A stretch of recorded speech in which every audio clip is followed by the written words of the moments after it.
So what's step 2 of the framework? So step 2 of the framework is all about people. And more importantly, conversing directly with people to build an active network of decision makers and peers. And active is the key word here. So I can't stress enough how important it is to have the right people within your network, especially when you're working on a remote basis. Again, my connection with Henrik was an important part of my development. It's something that I lacked when I first started to work on a remote basis. I didn't commit enough time to doing all the networking that I needed to do. I wasn't deliberate about building my network and keeping the network going and building more connections and more contacts with people.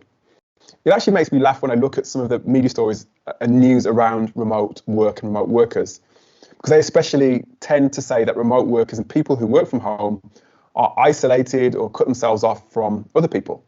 But from what I found over the last few years, the last 10 years of working remotely, is that the very best remote workers are those who have really developed a career or a business that is thriving, are the kind of people who tend to deliberately reach out to their network and stay connected with other people. And it's really important.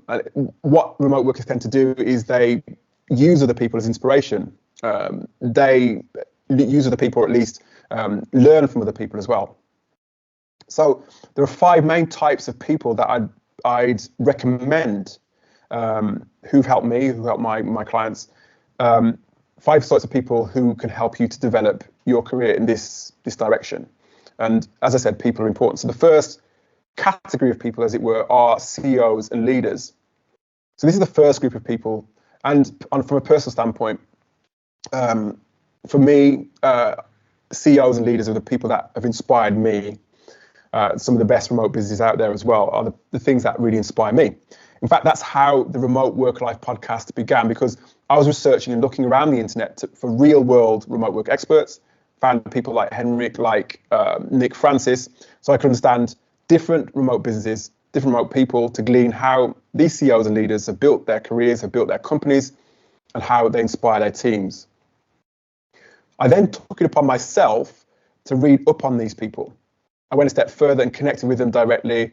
I asked them for some of their time to join me on my podcast, and that gave me a lot of confidence, a lot of information, a lot of knowledge, insight, and inspiration to keep going and to kickstart and to kick on with my own career. So what I'm saying here is I'd urge you to do some research around people who inspire you.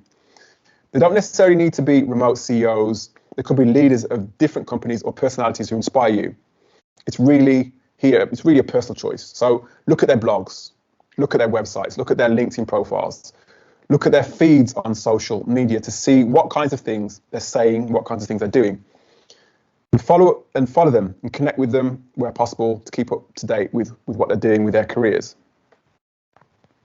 So the next category of people that I want to share with you are your peers and potential hiring managers. So this is the second category of people who have helped me with my personal development.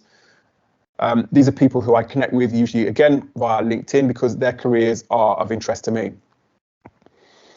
I call them potential hiring managers. They may also be doing interesting things with their lives, so I want basically to connect with them, to understand what they're doing better, to understand them better as well, and to keep up to date with what they're doing. And some of these people tend to be people who may be 3 to 5 years ahead of me in terms of their career development. And this is deliberate because I want to be able to see how their career paths have evolved. And then obviously in some ways I learn from what they've done in order to build myself up. LinkedIn again is my platform of choice to connect with people like this, to keep up to date with what they're doing. For example, a potential hiring manager may be in the market in the future to hire. So by connecting with them, I may be able to see on their LinkedIn feed or on their website when they're hiring or when they're sharing posts about new hires and opportunities for company growth.